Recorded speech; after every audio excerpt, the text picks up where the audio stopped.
네, 안녕하세요. 반갑습니다. 무스비입니다. 오늘 할 책은 정희진 선생님의 나를 알기 위해서 쓴다입니다. 저번 시간에도 정희진 선생님의 책을 봤었죠. 근데 이번에는 또 다시 이제 두 번째 글쓰기 책 나를 알기 위해서 쓴다를 하기로 하겠습니다. 바로 들어가 보도록 하겠습니다. 머리말인데요. 글이 나다라는 제목입니다. 강을 건너는 방법은 두 가지가 있지요. 배를 타는 것과 스스로 강이 되는 것. 대부분의 작가들은 배를 타더군요. 작고 가볍고 날렵한 상상의 배를. 정찬. 이게 그래서 상상의 배를 타고 가는 사람들이 많은 것 같긴 해요. 근데 여기서 강조하는 거는 스스로 강이 되는 거? 그러니까 그 사물 자체가, 물 자체가 돼버리는 거죠. 이 부분이 좀 많이 와닿았었고요. 글쓴이와 글의 관계는 언제나 논쟁거리다. 글쓰기에서 정치적, 윤리적, 미적 기준은 무엇일까? 내가 먹는 것이 나다. 내가 행하는 것이 바로 나다. 라는 진리처럼 나는 글은 곧 글쓴이다 라고 생각한다. 아니 글만큼 그 사람 자체인 것도 없다. 첫째, 그래서 이게 이제 논란이 발생하잖아요. 사람은 그러니까 그 글은 좋은데 왜 작품은 엉망이야. 이런 좀 논란이 발생을 하죠. 논쟁이 발생하죠. 근데 여기에 대해서 이제 정희진 선생님은 반론을 좀 논란이 발생하는 이유가 다음과 같은 조건을 고려하지 않았기 때문이다. 첫째, 어떤 글이 좋은 글인가에 대한 합의가 불가능하다는 점. 둘째, 글쓴이를 포함해 모든 사람은 다중적인 존재라는 사실을 간과한 결과이다. 셋째는 글쓴이와 글과 독자의 관계, 즉 세 주체의 상호작용을 고려하지 않은 절대평가, 흔히 보편적으로 잘 썼다고 평가받는 글, 그러나 독자의 입장에서는 다를 수 있다가 만연해 있기 때문이다. 게다가 절대평가의 기준은 사회적으로 구성되기 때문에 그 또한 객관적인 것은 아니다. 언어가 사회적 산물이듯 언어에 대한 평가도 우리가 속한 사회를 고려하지 않으면 안 된다고 합니다. 진짜 어떤 글이 좋은 글인가에 대한 합의가 불가능하죠. 실제로도 다 생각이 다르고, 그리고 글쓴이는 다중적인 존재죠. 저도 그런 걸 많이 느껴요. 저는 어떨 때는 천사이면서 또 어떨 때는 악마의 모습을 갖고 있으니까요. 그리고 절대평가가 만연해 있다. 보편적으로 잘 썼다고 평가받는 글은 독자마다 다르겠죠. 그래서 이런 논쟁이 발생할 수밖에 없다. 그래서 이 책 자체가 제목도 나를 알기 위해서 쓴다이지만 글쓰기에 대한 좀 사유를 보여주고 있어요. 저도 글을 쓰면서 이런 질문을 항상 많이 하거든요. 글을 쓰는 사람과 그 글은 글의 괴리가 발생했을 때 이걸 어떡하지? 이 글이 난가? 나는 왜 글대로 살지 못하지? 이런 좀 반성을 많이 하죠. 내가 쓴 글이 그 글을 쓴 당시의 나다. 사람과 글은 일치한다. 그런 면에서 나는 지나친 개작이나 윤모는 바람직하지 않다고 생각한다. 작가의 욕망일 뿐이다. 모든 작품에 대한 평가는 그 사회의 정치, 경제, 담론의 일부이자 그 산물이다. 또한 고전, 클래식, 정전 개념은 가부장제 역사의 산물이다. 수천 년간 지식과 언어를 독점해온 그들만의 세계에서 아버지를 만들고 그 계보 안에 자신을 배치하려는 권력욕이다. 베냐민은 100번 옳았다. 역사 기술과 읽기는 기본적으로 감정이입이다. 역사의 승자와의 동일시이다. 승리와 성공을 욕망하는 이들은 자신을 과거의 계승자라고 믿는다. 그러나 민초의 역사는 기존 역사를 해체하고자 한다. 고전에 대한 집착이나 읽기 스트레스는 이 계승의 욕망에서 비롯된다. 그러니까 역사의 승자와 동일시하려는 욕망 때문에 고전을 읽는 거죠. 고전에 대한 집착, 저도 이런 집착이 많이 있는데 왠지 이제 소설을 읽으려고 그러면 고전을 먼저 읽어야 될 것 같고 읽기 스트레스가 발생한단 말이죠. 근데 이런 것은 역사의 승자를 계승하려는, 아버지의 족보를 계승하려는 그런 가부장제 역사의 산물이다. 고전을 쓴 사람들은 진짜 거의 99%가 남자죠. 철학사도 그렇고 문학도 그렇고 99.9%가 남자였던 것 같은데요. 최근에 와서야 이제 근대에 와서야 여성 작가가 등장하는데, 그러니까 남자들이 쓴 책을, 수천 년 된 책을 우리는 고전이랍시고 읽고 있는 거죠. 이런 게 좀 생각이 많이 되더라고요. 그래서 민초의 역사는 기존 역사를 해체하고자 한다. 일반적으로 소설가는 감동적인, 재미있는 스토리텔러로 여겨진다. 하지만 나는 소설가는 사상가라고 생각한다. 그리고 학위 논문에서 가장 중요한 평가 요소는 기존의 이론으로는 설명할 수 없는 현실에 대한 질문, 문제 제기라고 생각한다. 소설가가 그 스토리텔러이기도 하지만 사상가래요. 철학자의 이미지죠.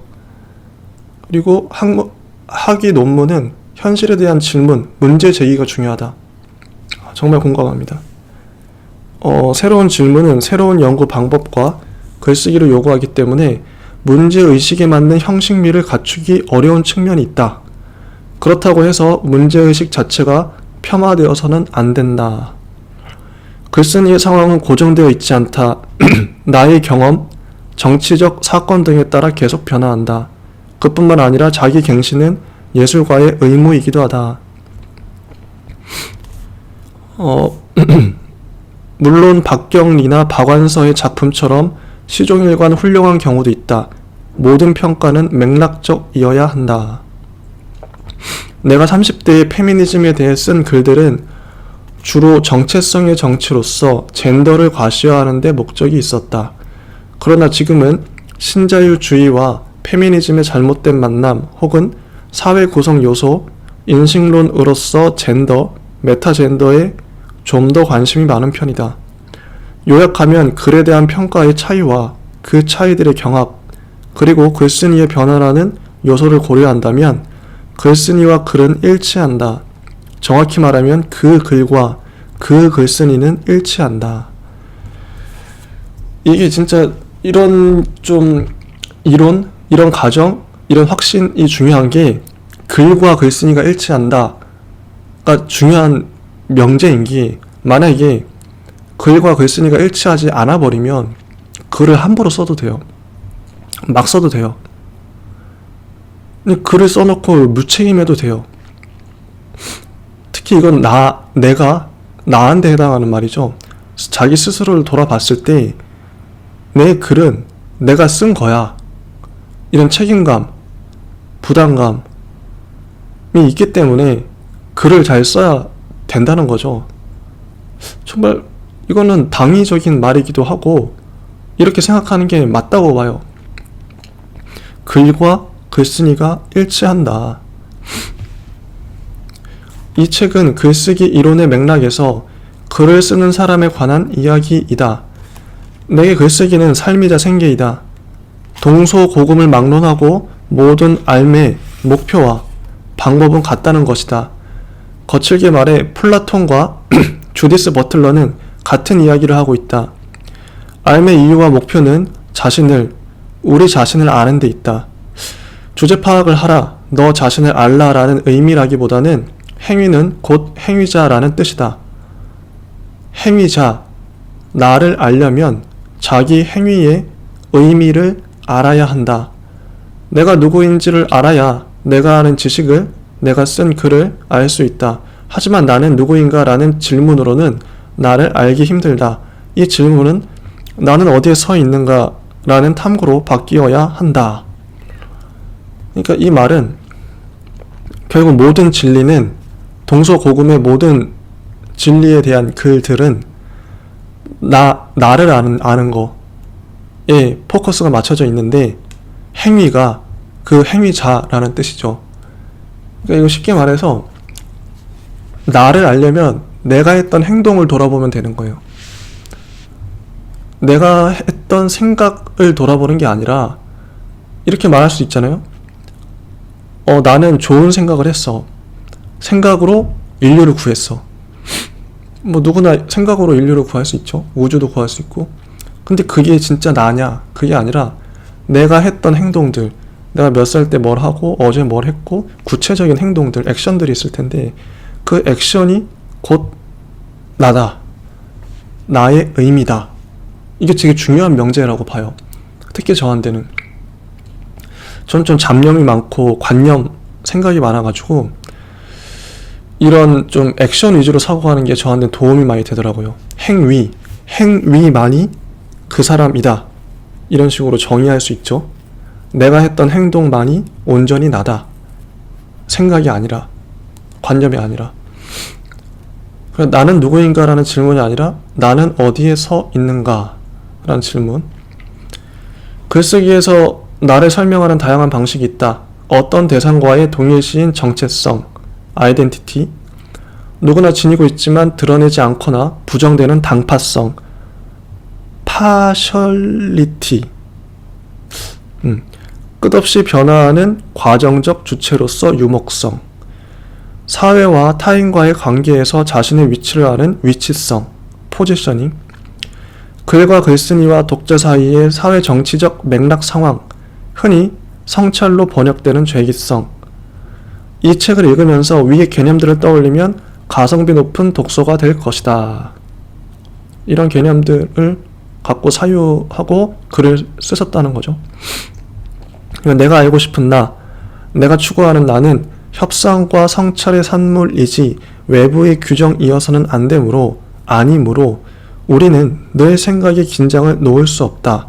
글은 그 과정의 산물이다. 살아내는 대로 쓴다.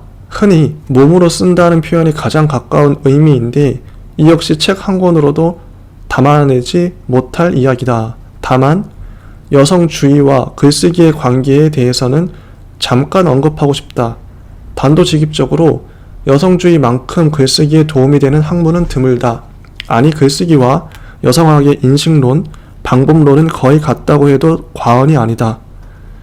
인문학은 언어의 역사이고 여성주의는 언어의 역사가 형성된 과정에 대한 질문이기 때문이다. 언어를 자명하게 받아들이지 않고 그것이 만들어지는 과정에 개입된 권력 관계를 질문한다면 기존 여성주의를 포함해 세상의 모든 언어는 상대화와 붕괴, 의미의 다변화에 운명을 타고났다고 할 수 있다. 따라서 여성주의와 글쓰기 공부는 별개의 실천이 될 수 없다. 여성주의는 하나의 분과학문, 국문학이나 영문학 같은 것이 아니라 평화학이나 탈식민주의나 생태학처럼 일종의 인식론이다. 인문학이 언어의 역사래요. 근데 여성주의는 언어의 역사가 형성된 과정에 대한 질문이라고 하네요. 가부장제에 대한 질문이겠죠. 그것이 만들어지는 과정에 개입된 권력관계에 대해 질문하고, 모든 언어를 상대화하고 붕괴시키는 운명을 타고났다. 참, 이게 평화학, 탈식민주의, 생태학처럼 여성주의는 일종의 인식론이다. 이런 문장. 그 다음에 이제 본격적으로 1장을 들어가 보도록 하겠습니다. 제목은 몸에서 글이 나온다입니다. 이 책 자체가 정희진 선생님이 신문에 올렸던 칼럼들을 모아놓은 거예요. 이 칼럼의 주제는 각각의 책들을 읽은 독후감이죠. 그렇기 때문에 책 제목을 읽고 그 해당 책에 대한 정희진 선생님의 감상 글을 제가 읽고 제 느낌이나 생각들을 나누도록 하겠습니다. 첫 번째 책, 청춘의 감각, 조국의 사상, 김윤식. 일본은 서구를 더 서구답게 실현한 원본을 초과 모방한 제국이다. 그런 점에서 일본은 금세기 인류 역사, 식민, 탈근대, 자본주의, 오리엔탈리즘, 옥시덴탈리즘, 역사적 시간의 공관화의 축도다. 특히 우리에게 일본은 계몽주의와 자본주의와 식민성이라는 욕망과 모욕의 고통스러운 조합을 체험케 한 어지러운 거울이다. 교토에 올 때마다 한국 사회가 얼마나 중화와 미국 중심주의를 스스로 뒤집어쓰고 앉아 우물한 개구리를 자임하며 불안한 안도에 시달리고 있는가를 깨닫게 된다. 콤플렉스는 일본에 대한 무시와 과잉 반응으로 나타난다. 하지만 일본은 영혼까지 자본주의에 체화된 선진사회다. 교토는 나를 압도한다. 2등 국민, 여성인, 나도 지금 이렇게 기분이 나쁘고 미칠 것 같은데 일제 때 유학 온 식민지 조선인들에게 일본은 어떤 존재였을까? 식민지 사람은 자신에 대한 의문 속에 살아간다. 타인의 언어로 나를 설명해야 하기 때문이다. 나는 저들 서구의 파생인가? 포즈에 불과한가? 파란 녹이 낀 구리거울 속에 내 얼굴이 남아있는 것은 어느 왕조의 유물이기에 이다지도 욕될까? 김윤식이 인용한 윤동주의 참회록 일부는 이 책과 한국 현대사를 요약한다. 서구 철학 전통에서 거울은 자기 인식의 단계이자 도구로 여겨져 왔다. 하지만 거울을 통한 인식은 착각에 불과하다. 자기 눈으로 자기를 본다? 보는 주체와 보이는 대상이 같다면 자기 복제가 아닌가? 결국 자기 시력 수준에서밖에 볼 수 없다. 보고 보이는 것으로부터 자유. 안다는 것은 보는 것이 아니라 움직이는 과정에서의 관계성이다. 인간은 자기 외부의 타자를 통해서 나와 다른 타인을 통해서 서로 시선을 주고받으며 부분적으로 자기를 인식할 수 있을 뿐이다. 거울의 위기는 곧 존재의 위기다. 녹슨 구리거울, 감옥의 플라스틱 거울, 공중화장실의 얼룩진 거울, 요철렌즈, 여성, 제3세기 민중, 주변인에게는 투명한 거울이 주어지지 않는다. 윤동주는 정확했다. 구리 거울은 욕되다. 거울의 차이는 자기 인식의 불평등을 뜻한다. 깨끗한 거울을 갖고 싶은 욕망은 지배의 효과다. 맑은 거울에 비친 손상 없는 자아는 가능하지 않지만 백인 남자는 자기 모습을 인간의 기준으로 삼는 데 성공했다. 그러므로 거울을 중심으로 생각하는 한 해방은 없다. 거울에 저항하는 방법으로 굴절이나 반사를 제한할 수도 있겠지만 나의 대안은 거울을 깨버리는 것이다. 주먹으로 박살난 거울의 파편에 비친 세상, 이 분열 없이는 우리는 타인의 규정에서 벗어날 수 없다. 비평가가 왜 예술가이겠는가? 김윤식은 이 책에서 내내 피로감을 호소한다. 윤동주의 구리거울이 지금도 남아있기 때문이다. 이게 식민지성에 대한 반성이죠. 일본에 대한 비판이기도 하고, 일본은 서구를 더 서구답게 실현했다. 원본을 초과 모방한 제국이었다. 제국이다. 이런 식으로 한국 사회가 얼마나 일본에 무시와 가행 반응으로 반응했는지. 그러니까 인식, 확실히 우리 민족이 이런 제국의 지배 하에 있는 소수자가 자기 인식을 하기 위해서는 얼마나 힘든지, 자기 인식의 불평등이 얼마나 심한지 이 책을 보면서 많이 깨달은 것 같아요. 또 뒤에도 또 나오니까 계속 한번 가볼게요. 유착의 사상, 도미야마 이치로. 어려운 글은 없으며 익숙하지 않은 사유가 있을 뿐이라는 내 주장이 맞다면 주디스 버틀러와 도미야마 이치로가 대표적인 필자일 것이다. 두 사람의 공통점은 숨막히는 구체성과 당파성이다. 특히 도미야마의 문장은 연결되어 있지 않다. 문장과 문장 사이가 운동한다. 그의 몸은 유와 착을 반복하면서 나아간다. 과정으로서의 글쓰기다. 말이 바로 실천이 되는 현장이 거기 있다. 그의 전장의 기억, 폭력의 예감에 이은 3부작 유착의 사상이 출간되었다. 이 책 역시 구체성이 주는 밀도가 압권이다. 나는 누구인가? 모든 사람이 이 질문을 하는 것은 아니다.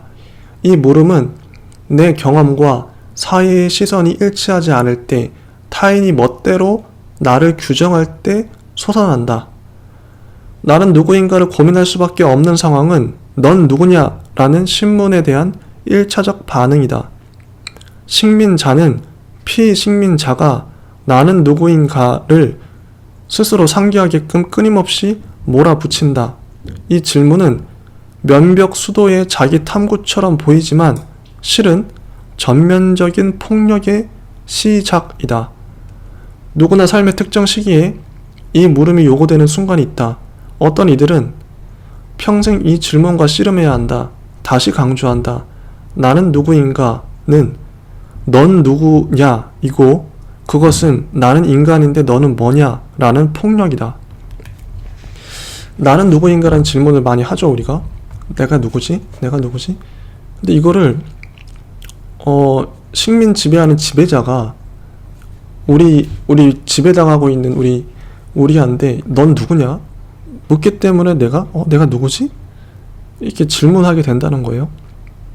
전면적인 폭력의 시작이다. 나는 인간인데 너는 뭐냐? 이렇게 지배자가 물어보는 거죠 우리한테. 참 이런 거는 처음 생각해봤어요. 여성, 아줌마, 성골과 진골이 아닌 사람, 식민지 사람은 이중 메시지 상황에서 늘 자기를 설명하라는 요구에 시달린다. 이 지점이 중요하다. 도미야마의 질문은 답을 요구하는 것이 아니다. 그는 억압받는 사람이 취하는 방어태세에서 새로운 인간의 가능성을 찾으려 한다. 어디로 가느냐가 아니라 흘러간다는 출향이 중요하다. 출향의 끝에는 돌아올 수 없는 고향이 부상한다. 고향은 이탈 속에서 등장하고 상상 속의 미래 안에서 다시 한번 등장한다. 나는 누구인가라는 물음을 강요하는 저들에게 어떻게 맞설 것인가? 어떤 방어태세를 취하면서 무엇을 확보해 나갈 것인가? 가장 흔한 답, 가장 쉬운 답. 그러나 불가능한 현실은 진정한 자아찾기다. 이는 우리를 기존의 사고에 묶어둠으로써 현실을 고착시키려는 식민자의 논리에 부응하여 저들의 계통을 강화한다. 상대가 이미 나를 정의하는 권력을 쥐고 있는 속수의 상태에서 무슨 말을 하랴. 다시 루신으로 돌아가자. 그가 피와 먹을 통해 말하고자 한 것은 무엇일까? 그는 몸을 믿었다. 실천을 믿었다. 먹은 변신이자 번신한 몸이다. 피는 내가 아니다. 피가 고인 상태의 몸은 없다. 말하고 쓰는 행위, 먹이 곧 몸이다. 실천 과정에서 변화하는 몸이다. 이런 게 식민지성을 극복하기 위한, 묶여있는 상태를 극복하기 위한 몸부림인 거죠. 그 다음 책을 보겠습니다. 용서라는 고통, 스티븐 체리. 연휴에 본 영화의 한 장면. 어떤 남자가 오랫동안 계획해왔던 정당한 복수를 미루자 그의 멘토가 복수가 끝나면 더 살 이유가 없을까봐 라고 공감해준다. 주인공도 나도 끄덕였다. 다 지나간 일, 잊고 새 삶을. 운우는 진부함 이전에 불가능하다. 어떤 이에겐 복수, 죽음, 삶이 차이가 없다. 그때 이미 죽었기 때문이다. 내 사전에는 용서가 없다. 용서를 안 한다는 것이 아니라 개념 목록에 없다는 뜻이다. 나는 어떤 것이 용서인지, 그것이 어떤 행위인지, 어떤 행위여야 하는지 모르겠다. 용서가 아닌 눈에는 눈, 이에는 이는 바람직하지 않다? 나는 상대에 따라 다르다고 생각한다. 게다가 이 말은 논리적이지 않다. 전제가 없다. 이 말의 전제는 권력과 체격이 비슷한 사람들 사이의 갈등에만 해당한다. 상처와 피해는 현격한 권력 관계의 차이로 발생하는 문제다. 피해자는 가해자의 눈과 이를 해치려 해도 보디가드가 많아서 혹은 가해자가 생사여탈골을 쥐고 있는 현실 때문에 가해자의 얼굴에 접근하기 어렵다. 복수, 용서를 할 수 없다는 거죠. 그러니까 피해자는, 그러니까 가해자가 아니라 피해자가 용서를 말할 수가 없다는 거예요. 피해를 당했는데 용서가 무엇인지, 어떤 행위인지 모르겠다는 거죠. 눈에는 눈, 이에는 이가 바람직하지 않다? 이거는 권력과 체격이 비슷한 사람들 사이에만 가능한 말이지, 현격한 권력 관계의 차이로 발생하는 문제에서 눈과 이를, 피해자가 가해자의 눈과 이를 해치려 해도 보디가드가 많아서 가해자의 생사 여탈권을 쥐고 있는 현실 때문에 가해자의 얼굴 자체에 접근하기 어렵다. 참, 그죠? 용서라는 고통은 피해자에게 용서를 강요하지 말라는 요지의 정의로운 책이다. 이 책은 용서의 고통보다 용서의 어려움, 불가능성에 대한 고찰이다. 우리 안에 삐뚤어진 열정을 죽이는 것도 열정이에요. 가장 진실하고 용감하고 성숙한 열정은 발을 구르며 자신을 몰아가지 않아요. 분노에 휩싸여도 그 분노에 휩쓸리길 거부하는 게 열정이에요. 피비린내 나는 참극을 끊임없이 부추기며 우리 옆구리를 파고드는 이 뾰족한 창을 우리 스스로 뽑아버리지 않으면 안 돼요. 그것도 아주 조심스럽게 빼내야 하죠. 그 속에 창자까지 같이 딸려 나오게 해서는 안 되니까요. 용서는 피해자 자신을 위한 것이라고들 말한다. 진위 여부를 떠나 이런 말이 고통받는 이들에게 도움이 될까? 위로가 될까? 그들이, 우리가 원하는 것은 정의이다. 상대편이 처벌받고 나와 똑같은 경험을 통해 깨닫는 것, 이것은 보복이 아니다. 최고의 위로다. 용서를 하든 복수를 하든 진짜 피해는 피해자가 가해자와 그 사건과 살아야 한다는 사실이다. 남은 인생을 가해자와 함께하는 지옥, 피해자가 가해자와 분리되는 것은 불가능하다. 저는 이제 정혜진 선생님 책을 읽으면서 느끼는 게, 피해자의 심정에 대해서, 그 울분과 한, 억눌림, 그 끌어오름에 대해서 좀 절실하게 느끼게 돼요. 이거는 피해자의 글이다. 피해자만이 쓸 수 있는 책이다 라고 생각을 해요. 우린 가해자의 말을 들을 필요가 없죠. 가해자는 변명밖에 안 할 텐데, 가해자는 입을 다물어야 됩니다. 어떤 상황에서든 피해자만이 얘기를 할 수 있죠. 그래서 피해자의 음성에 귀를 기울이는 거, 피해자가 이런 논리를 개발하고 피해자가 책을 쓰는 거, 그래서 정희진 선생님 책을 제가 좋아하고 정희진 선생님 글을 좋아해요. 그래서 이거 일일이 다 읽어드리는 거기도 하고, 우리는 가해자의 논리에 너무 익숙해 있어요. 가해자는 이미 우리 사회에서도 힘이 있는 사람들이죠. 권력을 갖고 있거나 돈을 갖고 있거나 힘이 있기 때문에 목소리도 크고 언론을 점령하고 있고 언론을 다 틀어주고 있기 때문에 대중들을 선동하고, 가해자들의 논리는 차고 넘치는데, 그렇다면 피해자의 목소리는 어디로 갔냐. 피해자가 목소리를 낼 수 있는 세상이 진짜 정의로운 세상이라고 생각하고, 피해자의 논리를 온전히 받아들이는 세상, 피해자가 행복한 세상, 가해자는 고통스러운 게 맞죠. 가해자가 행복한 게 말이 됩니까? 가해자가 편안할 수 있나요? 죗값을 받아야 되는데. 그런 의미에서 이 책이 정말 한 문장 한 문장이 피해자의 문장이라 너무 와닿습니다. 계속 읽어볼게요. 저자는 저명한 신학자지만 책에 특정한 종교색은 없다. 그러나 지속적으로 모욕과 억압을 당하는 민초들에게, 그리고 신을 빙자해 용서가 높은 경지의 인격인 양 떠드는 사람들에게 저자의 말을 전하고 싶다. 의외라고 생각할지 모르지만 구약 성서와 마찬가지로 신약 성서도 분노를 적대시하지 않는다. 분노의 지속이나 악화에 대해서는 경고하지만 분노를 엄연한 삶의 한 단면으로 인정한다. 한 번은 성경 공부 모임에 랍비 한 분을 초대해 예수에 관해 이야기를 나눌 때였다. 그는 예수를 이렇게 평했다. 그분도 성미가 대단하셨지요. 분노는 하나님의 나라를 갈구하는 마음속에 절대로 없어서는 안 될 요소다. 분노가 중요하다는 거죠. 보통 사회는 분노하지 말라고 이제 이렇게 토닥이는데, 그건 가해자들이 피해자를 억누르는 방식인 거죠. 분노하면 가해자가 당할지 모르니까. 끝으로 가해자를 떠나보내는 나의 복수 비법을 소개한다. 상대를 없애는 것이다. 관련된 모든 데이터를 삭제하고 전원을 꺼버린다. 무관심의 힘으로 그들을 비인간화시킨다. 비인간적으로 대하는 것이 아니라 물화시키는 것이다. 가해자를 대상화하면 나는 그녀와 분리된다. 그 다음 피해 상황을 텍스트로 만든다. 글을 쓴다. 예술이 생존의 필수적인 이유다. 다음 책을 읽겠습니다. 침묵의 세계, 막스 피카르트.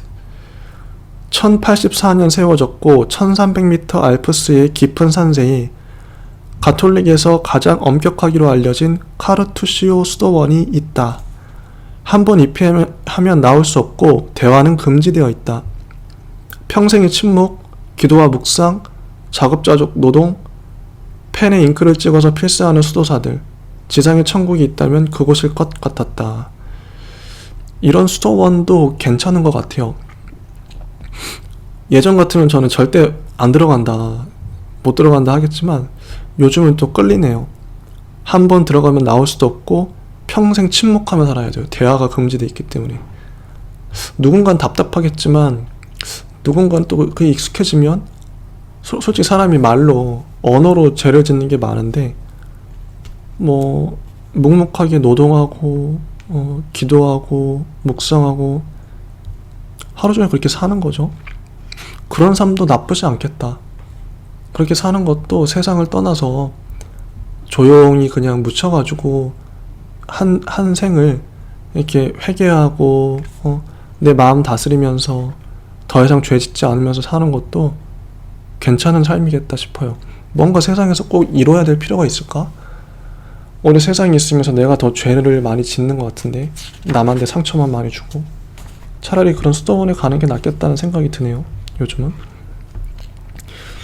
현대는 개인의 시대이지만 많은 이들이 혼자 있기를 두려워한다. 텔레비전을 켜놓고 밥 먹고 식사 중에도 통화를 하고 분단위로 SNS를 사용한다. 나 역시 종일 말한다. 생계형 글쓰기 노동자여서 글로 떠들 뿐이다. 막스 피카르트는 말로서의 침묵을 주장한다. 침묵은 말하지 않는 상태가 아니다. 침묵은 독자적인 실체이고 능동적인 완전한 세계다. 침묵과 말은 서로에게 속해 있다. 그러므로 침묵하지 못하는 것은 말을 못하는 것이다. 침묵의 세계는 침묵의 가치를 가장 널리 알린 책일 것이다. 읽으면서 침묵하고 있는 기분, 동시에 침묵으로 말하고 있다는 느낌을 즐길 수 있다. 침묵은 인간의 변화가 일어나는 곳이다. 인간이 과거로부터 해방될 수 있는 것은 오직 그가 지나간 것과 새로운 것 사이에 침묵을 놓을 수 있을 때뿐이기 때문이다. 이 문장, 침묵도 언어다.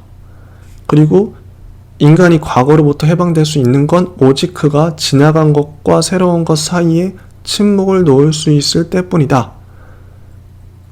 이 말은 과거에서 새로운 미래로 가기 위해서는 침묵을 해야 된다는 거는 말이 없어지는 상태.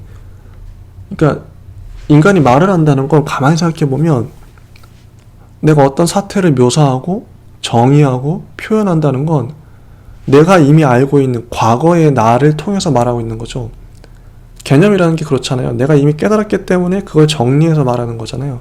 모든 언어가 모르는 건 사람이 말할 수가 없어요. 모르는 건.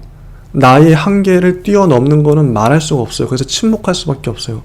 그래서 사람이 변신하려면 침묵이 결여된 오늘날의 인간은 더는 변신할 수 없다. 다만 발전할 수 있을 뿐이다. 그 때문에 오늘날 발전이 그렇게 중요시되는 것이다. 발전은 침묵이 아니라 우왕좌왕하는 논란 속에서 생겨난다. 가만히 생각해보면 우리는 나의 테두리 안에서만 말을 해요. 말이란 게 그래요. 속성 자체가. 내가 아는 것, 내가 통제하고 내가 이미 익숙한 것들만 이 언어로, 말로, 생각으로 표현하고 토해내요. 글을 써요. 내가 아는 것만 쓸 수 있어요. 내가 이미 익숙한 것만 쓸 수 있어요. 근데 새로운 존재로 거듭나기 위해선 내가 한 단계 도약하고 뭔가 더 나은 인간이 되기 위해서, 변신하기 위해서는 애벌레가 나방이 된다는 거 완전 새로운 존재로 거듭나는 거잖아요. 그럼 애벌레가 애벌레의 언어로 나비가 될 수는 없어요. 고치 안에 들어가야죠. 고치 안에 들어가서 막 참고 견뎌야 나비가 되는 거죠. 완전 새로운 날개를 얻고 날아갈 수 있는 거죠. 그렇기 때문에 이거는 침묵을 억지로 하는 게 아니라 침묵할 수밖에 없는 거예요. 사람이 어느 순간 도약하기 위해서 말이 없어지는 상태. 인간이 하나님 앞에 서면 말을 할 수가 없거든요. 하나님은 너무나 위대한, 그러니까 우리의 생각을 뛰어넘는 존재인데 우리가 무슨 토를 달겠어요. 조용하게 가만히 그냥 침묵할 수밖에 없죠. 침묵이 정말 중요한 것 같아요. 나도 그래서 정말 위대한 사람들, 성인들은 말을 아낄 수밖에 없겠다. 그 큰 깨달음 앞에서 감히 내가 뭐라고 짓거릴 수 없겠다. 오히려 말이 많은 사람들이 좀 얕은 사람들인 거죠. 한국 사회에서 발전은 되게 좋은 의미다. 경제 발전이든 자기 개발이든 한 방향으로 향상, 곧 경쟁력 강화다. 발전은 타인보다 앞선다에 초점이 있다. 발전은 타인과의 관계인 반면 변신은 과거의 자신과 다른 사람이 되는 과정이다. 변신은 자기 내부에서 다른 세계로 이동하는 수평의 상승이자 성장이다. 변신해야 된다는 거죠. 발전주의는 억울하면 출세하라는 이데올로기를 고상하게 표현한 말이다. 피카르트가 책을 쓴 1948년에도 발전은 문제였지만 믿을 것은 개인의 능력밖에 없는 신자유주의 시대에 발전은 절대 가치다.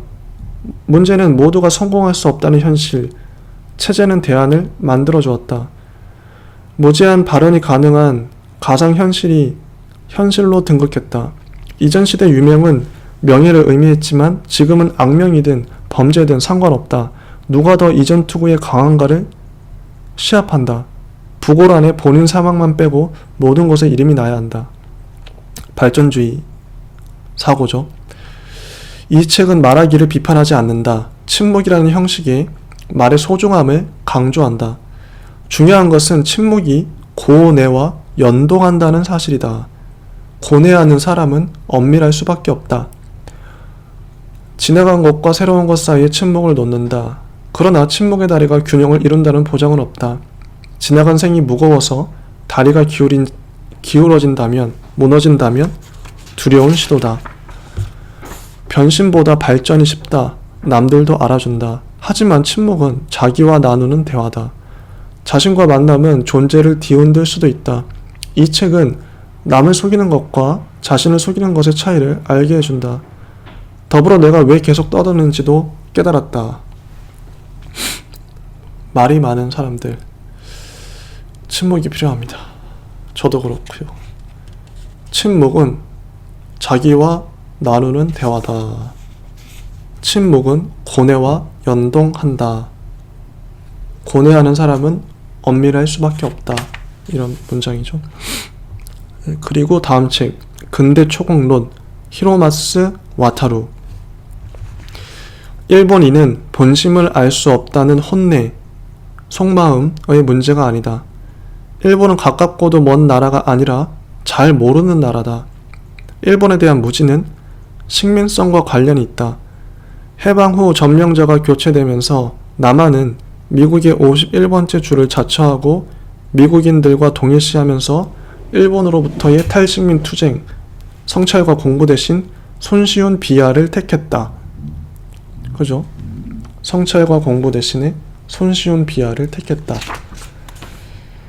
근대 자본주의는 서구에서 시작되었지만 모더니즘, 아시아의 일본에서 더 발달했다. 포스트 모더니즘, 공간과 시간의 불일치. 나는 포스트 모더니즘을 공부하는 지름길은 일본 연구라고 생각한다. 널리 알려져 있듯이 타라 입구, 아시아를 벗어나 서구로 진입한다는 개화기 일본의 강박이었다. 일본은 추월에 성공했다. 근대 초국 논쟁은 제국이 되고자 했던 일본이 자신을 알기 위해 얼마나 몸부림쳤는지 보여준다. 그 과정에서 전집 수십 권을 낼 만한 걸출한 지식인들이 탄생했으며 일본 특유의 인문학적 토대가 마련되었다. 일본은 따라잡으려는 대상을 치열하게 논파했다. 유럽의 역사가 인류의 역사가 된 것은 근대에 이르러서다. 서구가 비서구를 규정하기 시작했다. 그러므로 서구를 열심히 연구하다 보면 질문은 결국 자신에게로 돌아온다. 나를 알려면 나를 만든 이들을 거쳐야 한다. 비서구, 여성, 장애인.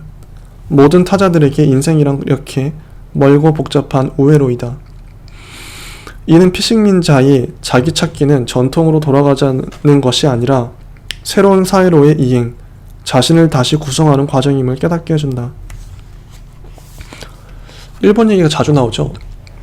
일본을 공부할 필요가 있는 것 같아. 이런 맥락에서 포스트 모더니즘을 공부하는 지름길은 일본 연구라고 생각한다. 그러니까 이 정희진 선생님은 그 한 문장 한 문장에 공부를 많이 해보신 분이라서 그 깊이에서 우러나오는 말이기 때문에 어떻게 보면 선생님이죠. 선생님의 말을 학생들은 일단 잘 듣고 잘 받아들여서 공부하는 게 우선이겠죠. 공부한 다음에 비판도 하는 거고, 잘 모르는데 뭐 무슨 말 할 수 있겠습니까? 39쪽 근대 초국을 우리 입장에서 생각해보면 근대가 나쁘니까 다른 무엇인가를 가지고 오자는 이야기가 아니므로 근대인이 근대를 이길 수 있는 방법은 근대에 의지하는 수밖에 없습니다. 저는 일본 고전으로 통하는 길이 근대성의 벼랑 끝이라고 믿는 곳까지 걸어가서야 열렸다고 생각합니다. 이 말도 깊은 말이죠. 근대를 극복하는 방법. 이미 이제 지금 우리도 근대 안에 살고 있는데, 근대에서 태어나서 근대적인 환경에서 근대의 교육을 받고, 공교육이 다 그랬죠. 근대의 이미지들, 근대의 매체들을, 근대 이야기들을 듣고 근대 철학으로 살아왔는데, 그럼 근대인이 근대를 벗어나려면 어떻게 해야 될까요? 근대를 공부할 수밖에 없죠. 근대의 진실이 무엇인지. 근대의 벼랑 끝까지 간다는 건 근대를 모조리 알아버리겠다는 의지겠죠. 그 끝에 가서야 근대 이후가 열린다. 참 공부할 게 많습니다. 이에 대한 히로마스의 해석은 그의 말에는 서구 문명의 밑바닥을 보고야 말았다는 자부라기보다는 오히려 적막감을 동반한 안도감 같은 것이 존재하며 보고야 만자의 씁쓸한 감정이 묻어난다. 그것은 결코 단순한 국수주의적 자만심이 아니다.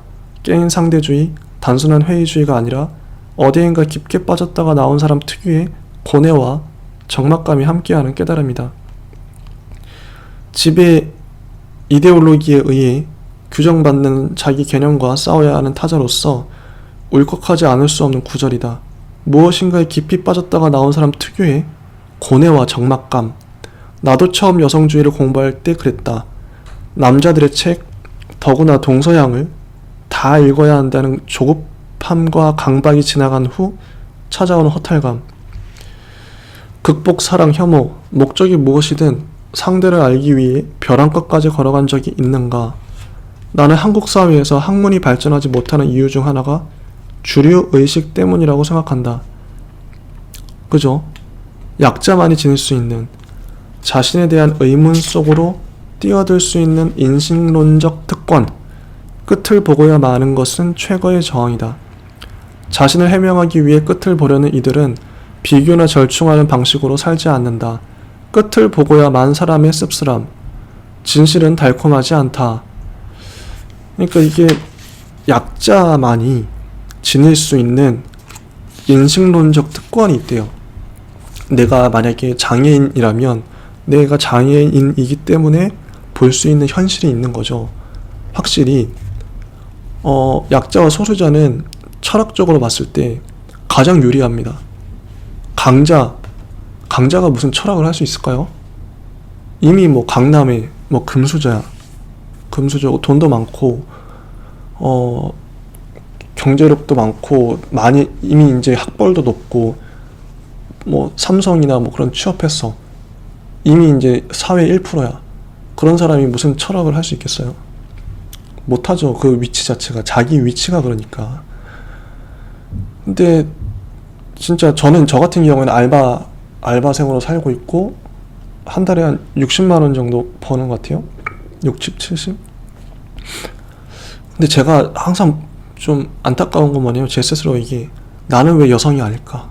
확실히 이 시대는 여성적 시각이 되게 중요해요. 남성의 시각은 너무 그동안 사회의 주류였고 역사상 주류였기 때문에 여성의 시각이 중요합니다. 남성보다. 그리고 일반인보다, 그러니까 비장애인보다 장애인의 시각이 중요하고 동성애자의 시각이 중요하고 노인이나 아이들의 시각이 중요하겠죠.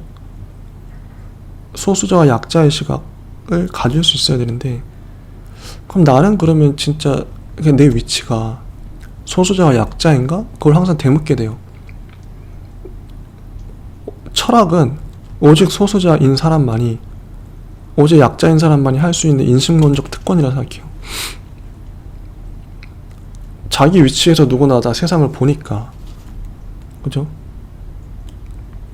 좋은 나라는 가장 가난한 사람이 잘 살 수 있는 나라가 좋은 나라죠. 그렇기 때문에 가장 낮은 사람, 가장 가난한 사람, 가장 아픈 사람이 철학을 잘할 수 있다. 근데 41쪽 끝나지 않는 노래 이희중. 글쓰기 원칙 중에 현재 진행형을 쓴다가 있다. 지금 상태를 쓰라는 것이다. 이희중 시집 참 오래 쓴 가위에 수록된 끝나지 않는 노래 전문이다. 시를 읽어드릴게요. 아직 끝나지 않았습니까? 꼭 끝난 줄 알았네. 이 노래 언제 끝납니까? 안 끝납니까? 끝이 없는 노래입니까? 그런 줄 알았다면 신청하지 않았을 거야. 제가 신청한 게 아니라고요. 그랬던가요? 그 사람이 누굽니까? 이해할 수 없군. 근데 왜 저만 듣고 앉아 있습니까? 전 이제 지긋지긋합니다. 다른 노래를 듣고 싶다고요? 꼭 듣고 싶은 다른 노래도 있습니다. 기다리면 들을 수는 있습니까? 여기서 꼭 듣고 싶은데 들어야 하는데 딴 데는 가지 못합니다. 세월이 남지 않았기 때문입니다. 제발 이 노래 좀 그치게 이게 전문이요. 여기에 대해서 정희진 선생님은 어떻게 설명을 하시냐면, 수학의 언어는 공식, 수학이 아름다운 이유는 공식 때문이다. 공식은 무한한 언어이자 최소한의 기호로 삼라만상을 파악할 수 있다. 좋은 시가 미학의 절정인 이유도 이와 같다. 시 한 줄이 사전이다. 은유, 메타포, 말뜻이 정해지지 않았으므로 독자에 따라 해석이 다르다. 어떻게 읽어도 말이 된다. 시야말로 읽는 자의 것이다. 리듬감이 좋은 이 시는 내가 아는 작품 중 상당히 큰 사전류에 속한다. 세상에 끝나지 않는 노래가 한둘이겠는가? 누구에게나 끝나지 않는 노래가 무수할 것이다. 가사의 사연은 또 얼마나 기가 막히겠는가? 나는 다른 노래는 없다고 생각한다. 그 노래도 언젠가는 지긋지긋해진다는 뜻이 아니다. 그저 하나밖에 없는 어떤 개별 단위가 끝나는 것이다. 삶은 반복되고 진퇴하며 연속하는 흐르는 시간이 아니다. 역사가 시간의 서사라는 역사주의 이데올로기 때문에 가는 세월은 잡을 수 없지만 우리에겐 내일이 있다고 생각한다. 그렇지 않다. 인생은 바로 이곳에서 단 한 번 일어나는 일이다. 지긋지긋은 세상의 끝이다. 데드엔드, 막다른 곳, 막장. 미국 수사 드라마 CSI 시리즈 중에 이런 에피소드가 있다. 잦은 가정폭력 신고에 신참과 베테랑 두 여형사가 출동한다. 신참이 남자를 현장에서 체포하자고 주장하자 선배 형사는 말한다. 그럴 필요 없어. 남자는 금방 풀려날 거고 우리는 2달쯤 후에 이 집에 다시 오게 될 거야. 그때는 여자가 죽어 있겠지? 이것이 지긋지긋함이다. 그러므로 우리는 행복까지는 아니더라도 최소한 지긋지긋하게 살면 안 된다. 지긋지긋은 끝나지 않음이 아니라 끝이기 때문이다. 우리 엄마 말대로 죽어야 끝난다. 참 이게 그죠? 지긋지긋한 반복, 특히나 이제 이 시를 읽고 정혜진 선생님은 가정폭력, 여성이 당하는 그 폭력에 대해 생각하신 거죠. 지긋지긋한, 이 끝나지 않으면 아니라 끝이기 때문이다. 죽어야 끝난다. 여자가 죽어야 가정폭력이 끝난다. 참 안타깝습니다. 그 다음에 책은 그 섬에 내가 있었네, 김영갑입니다. 나는 깨달았다. 외로움은 그냥 외로움이라는 것을. 외로움을 피하기 위해 데이비드 리스먼을 붙잡고 현대인의 고독과 소외를 공부하는 것은 별로 도움이 되지 않았다. 외로움은 김영갑처럼 자연을 혼자 겪는 것이었다. 겨울 밤바다, 이것이 외로움이었다. 깜깜하고 바람 불고 사람 없고 가게 없고 그냥 아무것도 없는 곳, 춥고 배고픔, 이것도 외로움이었다. 24시간 편의점이 없는 것도 외로움이었다. 더구나 산간지역이라면. 김영갑은 젊었을 적 죽고 싶어 했지만 난치병 선고를 받자 생명과 평화에 대해서 썼다. 그것은 기다림이다. 그는 병이 악화되자 누군가에게 길을 묻는 일도 없으리라고 다짐한다. 빠른 길은 없다. 외로움은 견디는 것이다. 외로움은 시간을 참는 것이다. 죽었다 깨어나는 일이다. 기다리지 못하는 것은 그가 말한 나는 수없이 보아왔다. 다리 한쪽이 잘린 노루가 뛰어다니고 날개에 총상을 입고도 살아남은 꿩이의 존재를 믿지 못하기 때문이다. 외로움은 마음이 조금 간절한 상태다. 취약함은 외로움의 일부일 뿐이다. 그는 외로움은 강하다는 것을 보여주었다. 그의 고독은 고스란히 화면으로 남았다. 작가의 일상이 이토록 작품 자체인 경우가 있을까? 사진이 그다. 찬탄하지 않을 수 없다. 그 놀라움은 그가 외로움을 극복해서가 아니라 그 외로움에 공감하기 때문일 것이다. 특히 바람의 외로움은 피하고 싶을 정도다. 그러니까 정혜진 선생님은 스스로도 외롭다는 거죠. 연애도 안 하시고 연세가 꽤 되셨는데 여행도 안 가시고 열심히 책을 읽으셨죠. 근데 그런 삶이 어떤 것일까? 참 쉽지는 않으셨을 것 같아요. 물론 이제 본인도 훈련이 많이 되셨겠지만 외로웠을 것 같아요. 오랜 시간. 이 문장만 봐도 외로움이 묻어나잖아요. 내가 외롭다는 건데, 그래서 근데 중요한, 저는 좀 와닿았던 게 놀라움은 그가 외로움을 극복해서가 아니라 그 외로움에 공감하기 때문일 것이다. 우리는 이 극복한 사람들, 극복한 서사들을 많이 보는데 외로움 자체를 그냥 표출하고 외로움에 깊이 공감한 글이나 사진을, 음악을 창작했다? 이런 가치, 의미도 있는 것 같아요. 꼭 극복한 것만을 나눌 필요는 없죠. 그 자체를, 나는 공감해. 외로움이 어떤 감정인지 알 것 같아. 그 자체도 위로가 될 수 있겠죠. 누군가에게. 진짜 외로운 사람들에게는. 그 다음 49쪽에 무소유, 법정. 누구나 내 인생의 책을 꼽으라면 매번 바뀌겠지만 밑그림은 있을 것이다. 나의 경우 중1 때 읽었던 상록수와 고등학생 시절의 무소유다.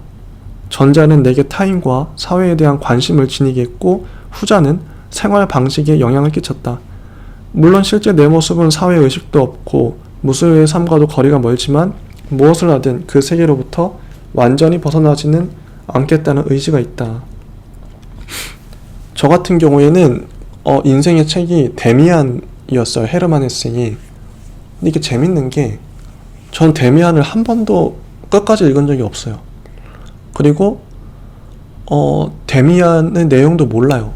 왜냐면 데미안을 한 10쪽 읽었나? 몇 쪽 안 읽었거든요. 그러니까 이거를 데미안의 내용 자체를 저는 몰라요. 모르기 때문에 할 말이 없어요. 데미안에 대해서. 근데 인생책이라고 맨날 초등학생 때부터 무슨 책 얘기만 나오면 데미안을 좀 감명 깊게 읽었다 이런 식으로 썼던 거죠. 제출했던 거죠. 이게 뭘까? 좀 황당스러운데 제 스스로 생각해도 데미안이 어떻게 인생책이 될 수 있을까 그러면 다 읽지도 않았는데 그게 저를 잘 좀 표현하는 것 같아요. 저의 관념성이나 저의 그 뭐랄까 실제적인 것들을 잘 모르는 삶. 네. 지금은 이제 데미안의 인생책이 될 수가 없겠죠. 다른 책들을 될 수는 있을 것 같아요. 근데 어쨌든 그런 내 심층에 있는 어떤 책들이 누구나 다 책이 아니더라도 뭐 어떤 문장이나 계속 반복해서 되뇌는 어떤 철학이 있을 것 같아요. 사람마다. 그런 것들을 좀 명확하게 하는 것도 중요할 것 같습니다. 그 다음에 50쪽 도심의 아파트를 짓는 일은 인구 분산 정책에 역행하는 일이다. 용서란 자비심이 아니라 흐트러지려는 나를 거두는 일이 아닐까. 읽는다는 것은 무엇일까? 다른 목소리를 통해 나 자신의 근원적인 음성을 듣는 일이 아닐까? 이게 이제 법정 스님의 무수효를 정인진 선생님이 나름 요약한 거죠. 10대의 무수효를 읽고 삶의 방향을 정한 이유는 두 가지다. 어렸을 때부터 집안일을 해온 나는 해도 해도 끝이 없는 청소와 집안 정리에 어린 마음에도 문제의식을 느꼈고 분노했다. 주기적으로 방문해서 교체해주는 장롱용 기름걸레. 그 천으로 매일 장롱과 화장대를 닦은 기억은 지금도 끔찍하다. 사람, 특히 여성이 태어나서 평생 물건 정리와 남의 끼니 걱정을 하면서 살아야 하다니. 이 노동은 필수적인 만큼 분담해야 한다. 고교 시절 나는 일상의 노동과 타인으로부터 벗어나 초월적인 삶을 살기로 했다. 현실을 곧 속세로 비하하면서 뭔가 고상한 세계를 꿈꾸었다. 그러다가 이 책을 읽고 눈이 번쩍 뜨였다. 서도의 간디처럼 행랑에 숟가락, 수건만 넣고 다니며 책만 읽으면서 이리저리 떠도는 삶. 법정의 말대로 우리는 알고 있다. 인간관계는 말할 것도 없고 무엇인가를 갖는 것은 그것에 얽매인다는 것을. 그는 난초를 선물 받는다. 애지중지 정성을 다해 기른다. 설레고 사랑하게 된다. 삼방에 당신 외에 유일한 생명. 그러다가 난초 관리 때문에 외출이 자유롭지 않고 일상이 난초를 중심으로 돌아가게 된다. 나는 이때 온몸으로 그리고 마음속으로 절절히 느끼게 되었다. 집착이 괴로움인 것을. 그렇다. 나는 난초에게 너무 집념한 것이다. 급기야 그는 소유는 범죄라는 간디의 말에 공감하게 된다. 우리는 소비와 더불어 저장 강박 시대에 살고 있다. 물건을 사기 위해 돈을 벌고 그것을 관리하기 위해 시간과 공간을 낭비한다. 어릴 적 다짐은 사라졌다. 혼자 살게 된 지금 나는 무소유를 소유하는 관리인이 되었다. 오래된 집이라 실평수가 넓은 편인데도 방 3개와 마루를 책과 자료가 점령했다. 공간이 없어 라쿠라쿠해서 잔 적도 있다. 책을 소유했다는 거죠. 이런 것들이 그러니까 좀 이런 책을 읽으면서도 제가 깜짝깜짝 놀라는 게 이런 분들은 자기의 삶을 잘 정리하고 계세요. 평상시에도 어떤 사안이든 간에 뭐 인생의 책 얘기만 나와도 이런 식으로 깔끔하게 정리를 하고 계시는 거죠. 그래서 저도 모든 사안에 대해서 좀 그때그때 나의 생각을 잘 좀 다듬어서 정리해 놓는 습관을 들여야겠다는 생각이 들어요. 글을 쓰는 게 참 도움이 많이 되죠. 그런 의미에서. 글은 어쨌든 간에 정리를 해내야 되니까. 그 다음에 내가 나를 치유한다. 카렌 호나이. 흔히 노이로제라고 부르는 신경증은 자기 인식을 둘러싼 현실과 이상의 불일치, 그리고 이상적 자아상에 대한 집착을 말한다. 이 문제는 누구에게나 있다. 문제는 인간의 이러한 속성 자체가 아니라 어떻게 대처하는가이다. 신경증은 개인의 문제가 아니라 현실에 직면하고 대응하고 관계 맺는 개인이 사는 방식에 따라 달라진다. 그러므로 내가 나를 치유할 수 있는 것이다. 내가 나를 치유할 수 있다. 이게 내가 나를 치유한다는 건 치유의 본질을 말해준대요. 그리고 이 책의 핵심 주제는 외면화라고 해서 외면화는 나의 내부가 외부로 향하는 투사 과정이라고 합니다.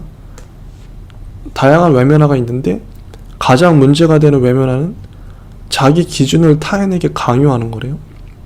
자기 문제를 남의 문제라고 굳게 믿는 네 탓으로 인한 나의 고통이라는 고착심리라고 해요. 완벽주의자하고 자기를 스스로 정한 기준과 동일시한대요. 자기를 자기 생각과 동일시하는 거죠. 타인에게 자기 기준에 맞춰 살라고 요구하고 상대가 부응하지 못하면 분노하고 경멸한다고 합니다. 나도 외면을 너무 자주 했던 것 같은데 분명히 고쳐야 되는 부분입니다. 그 다음에 베니스에서 죽다, 정찬. 독서, 특히 어린 시절의 책 읽기는 활자를 견디는 훈육 과정 자체가 중요하다고 해요. 정찬 작가님을 되게 좋아하시는데 현대사회의 가장 흔한 착각 중에 하나가 대중성이라는 관념이다. 덩달아 대중적이라는 말도 남발된다. 대중은 형태없는 덩어리이지 구체적인 사람이 아니다. 읽는 고통, 진저리를 주는 글은 대중적이지 않다는, 재미없다는 생각은 오해이고 모순이다. 독자를 배려하는 이런 표현 역시 있을 수 없다. 어떤 독자를 배려한다는 것인가? 모든 독자를 배려하는 글쓰기는 불가능하거나 사기다. 독자들끼리는 진저리의 연대가 필요하대요. 특정 작가의 작품을 좋아하는 것은 개인의 취향이 아니라 정치적 선택이다. 인간의 변화는 진저리를 동반한다. 독서에는 반드시 몸의 반응이 따른다. 가벼운 바람도 있고 통곡할 때도 있다. 어쨌거나 읽기 전으로 돌아갈 수 없다. 여성들이 여성학 책을 읽을 때가 대표적인 경우다. 나는 정찬을 읽을 때 진저리, 두통, 멀미, 탈진을 넘어 원망과 질투가 뒤섞인 폭력적인 인간이 된다. 자신에 대해 생각하지 않을 수 없다. 진저리의 폭만큼 세계는 넓고 깊어진다. 초라하다.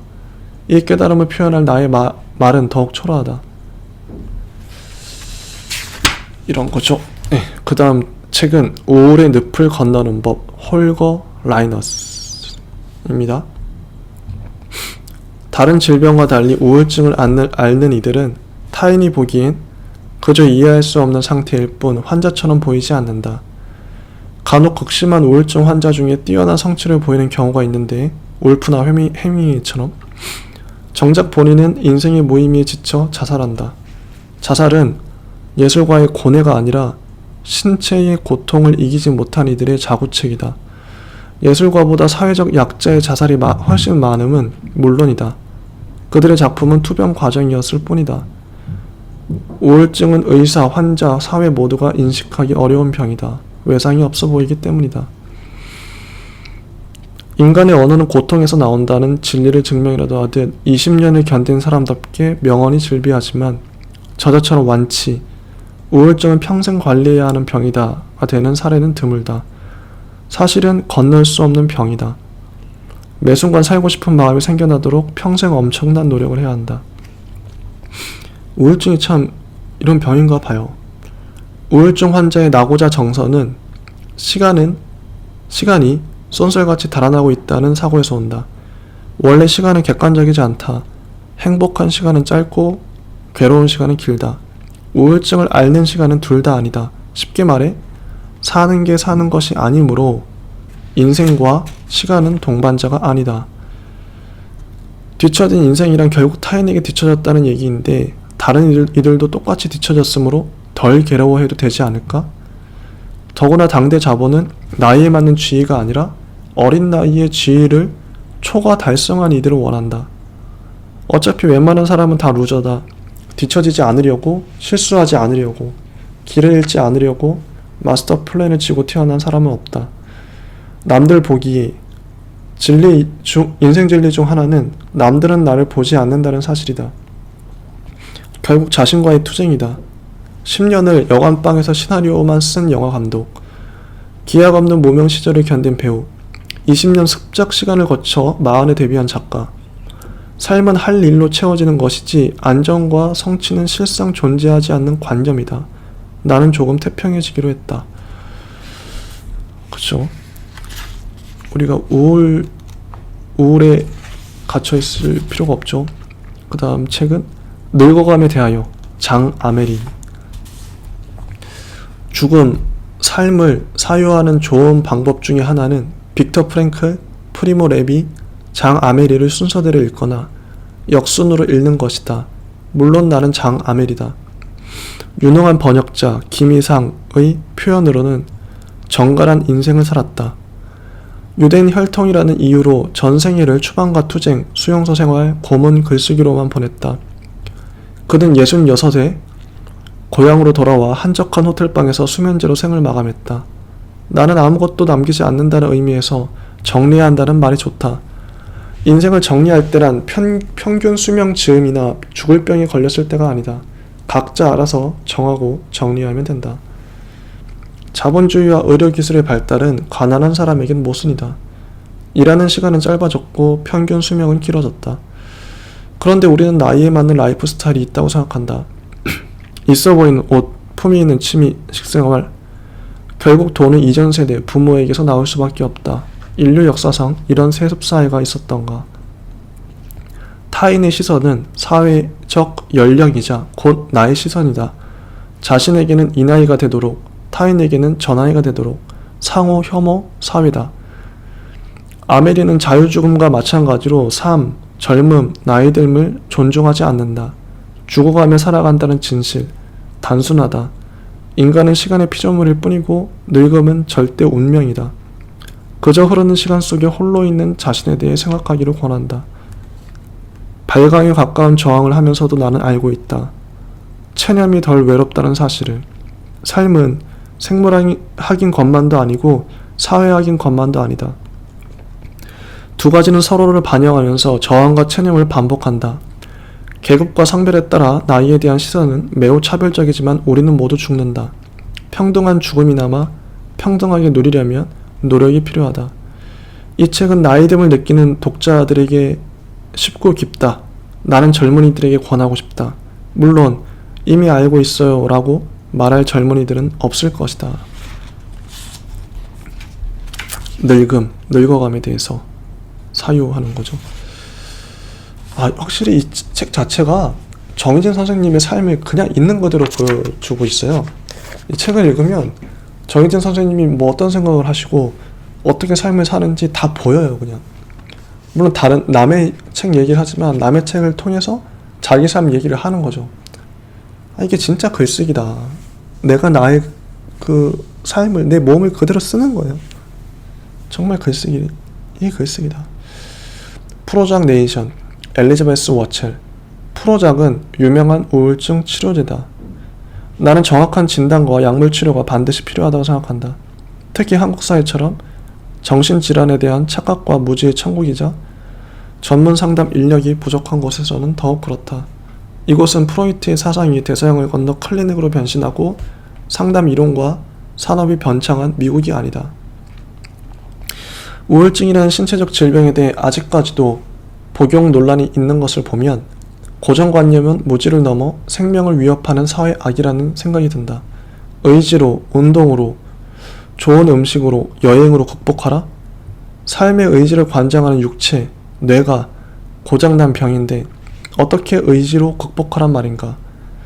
우울증 환자는 아침에 잠자리에서 일어나는 일이 지구를 들어 올리는 것만큼 힘든 사람들이다. 통원 치료를 받는 사람은 비교적 상황이 좋은 이들이다.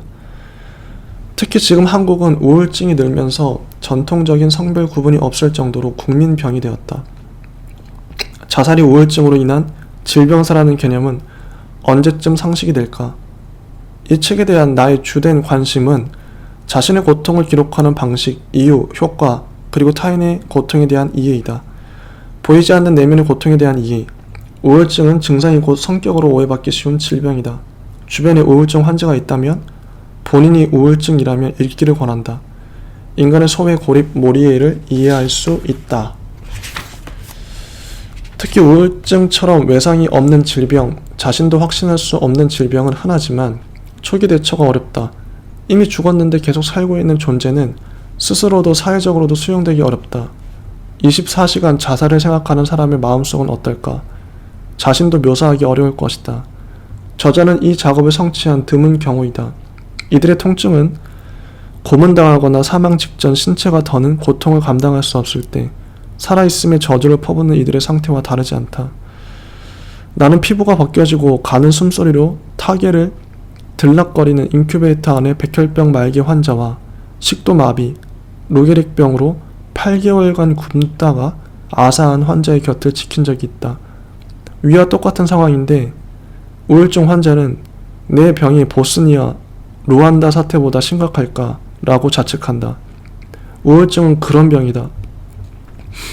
외모 묘사는 지나치게 발달했지만 고통받는 몸의 언어는 빈곤한 한국 사회. 저자는 우리를 고통의 노도에서 심연으로 인도한다. 스스로 자맥질함으로써. 그 다음 책은 김수영 전집 2 김수영입니다.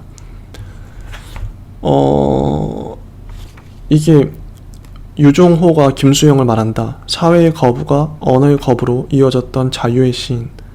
자기 검열을 몰랐던 직선의 산문가. 그는 우리 시대의 가장 서슴없고 가장 치열한 양심의 극이었다는 거죠.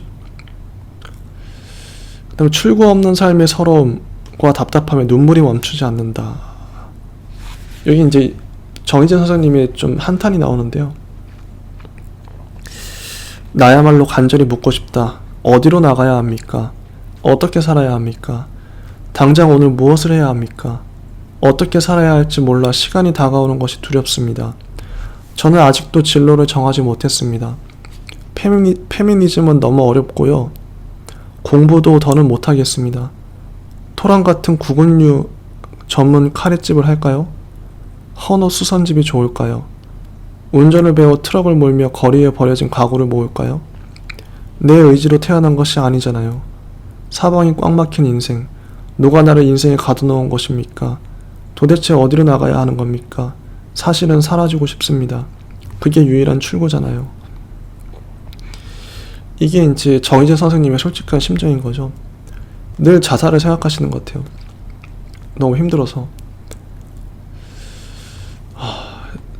이게 정희진 선생님이 계속 이제 죽음에 대해서 또 우울증에 대해서 얘기를 하는 게 본인이 그렇기 때문에 얘기를 하시는 거거든요.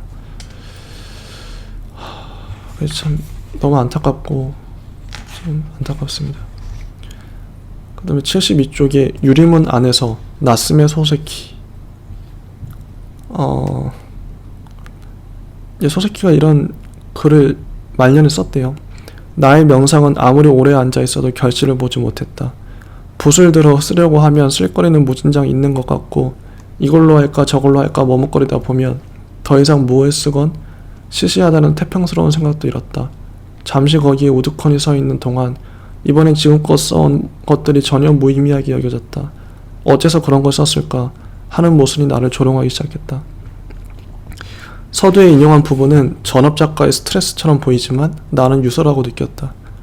자살과 관련한 유서가 아니라 병약한 사람이 남긴 마음의 서정, 유서. 아프고 기력이 없다. 손목과 시력이 망가져간다. 예전처럼 일할 수 없고 인생이 더는 새롭지 않다. 나는 이런 상태가 불행하다고 생각하지 않는다. 이런 상황에서만 생성되는 사유가 있고 즐거움이 있다. 한가로움을 사랑한다. 자그맣게 빈둥빈둥 지내고 싶다. 번잡한 생활에서는 누릴 수 없는 기쁨이다. 바쁘거나 열정적인 일상은 삶과 죽음에 대해 생각할 기회를 차단한다. 그러다가 하던 일에 회의가 밀려오고 사람에게 실망하고 세상이 부조리하다는 것을 깨닫고 가까운 사람이 떠나면 죽음에 대한 생각을 피할 수 없다. 돌아가신 엄마는 어디에 있을까? 내가 죽어도 이 동네는 그대로겠지. 늘 죽음에 대해 생각한다. 내가 삶에 몰두하고 생각을 메우는 방식이다. 삶과 죽음 사이에 무엇이 있을까? 생사의 다름은 무엇일까? 소세키의 산문은 내 고민에 답한다. 삶과 죽음 사이엔 별 것이 없다. 자연의 관점에서 보면 인간의 죽음은 큰 사건이 아니다. 죽음의 관점에서 보면 삶은 짧다.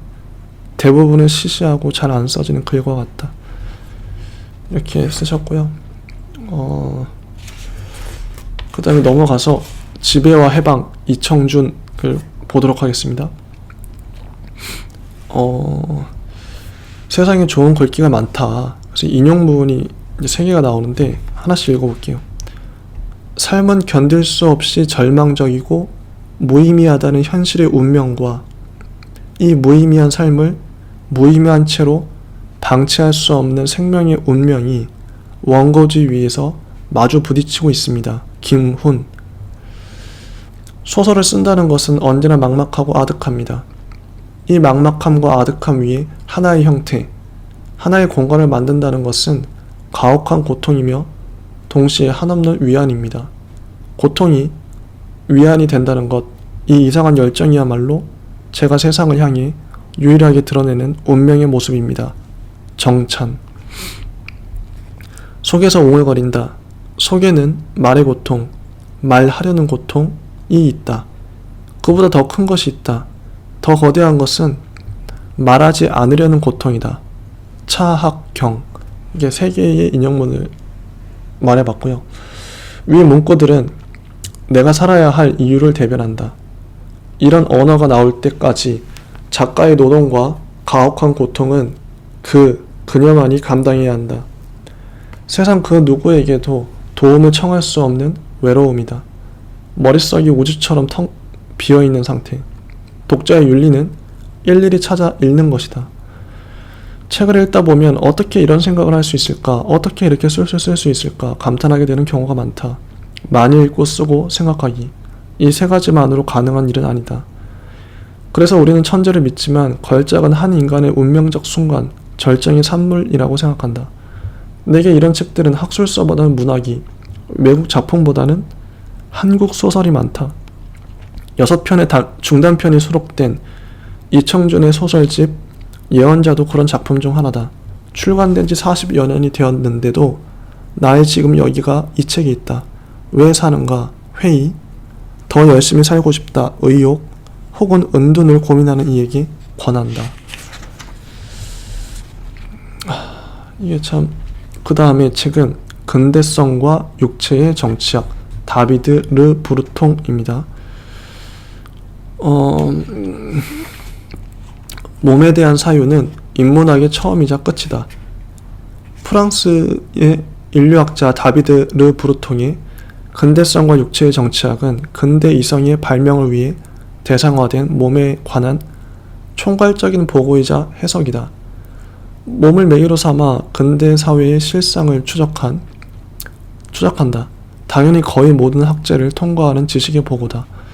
사례를 들기 어려울 정도로 모든 장면이 흥미로운 정보로 가득하다. 서구 중심의 근대성 그 자체와 한계를 이해하는데 맨 앞에 세울 만한 책이다.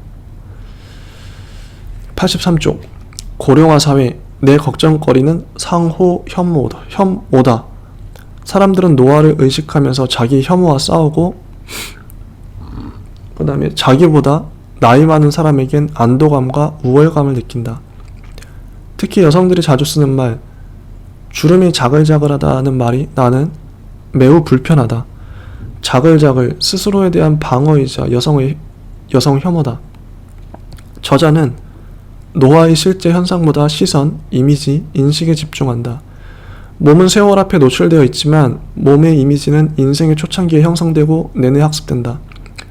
하지만 노화는 전생에 걸쳐 진행되므로 사실 노인의 범주는 임의적이다. 시대마다 지역마다 노령의 개념이 다르다.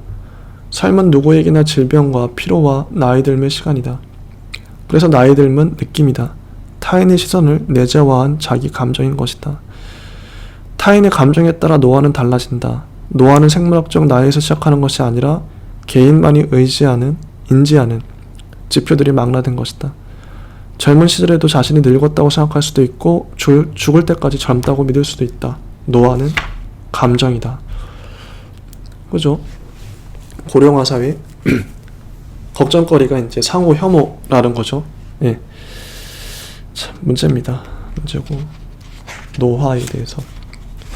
그 다음 책은 루트비 포이어바우와 독일 고전 철학의 종말, 프리드리히 엥겔스. 여성에게 해석은 곧 변혁이므로 나만의 언어를 갖는데 몰두했다. 서구 철학은 플라톤의 주석이라는 표현을 조롱했지만 근대 이후 서구 철학이 마르크스의 주석임을 부정하기는 힘들다. 알티세르, 푸코, 라칼라우나, 스피박, 무페, 버틀러 같은 일군의 페미니스트는 보완이든 비판이든 상호 비판이든 마르크스의 길을 연결한 공신들이다.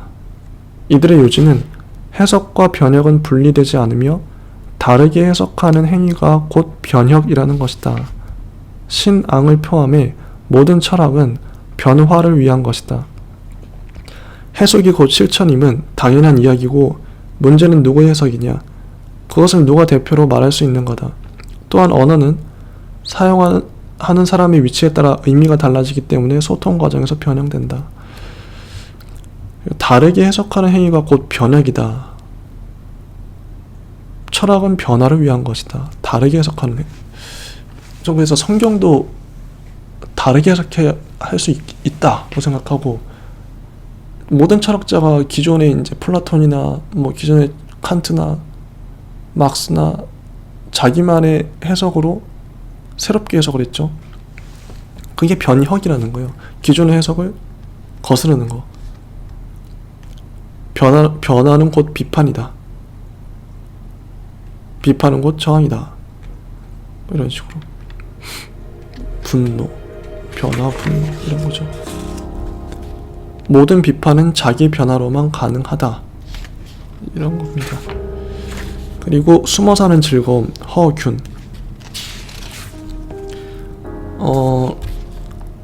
자살이나 집단 우울증보다는 자발적 선택이든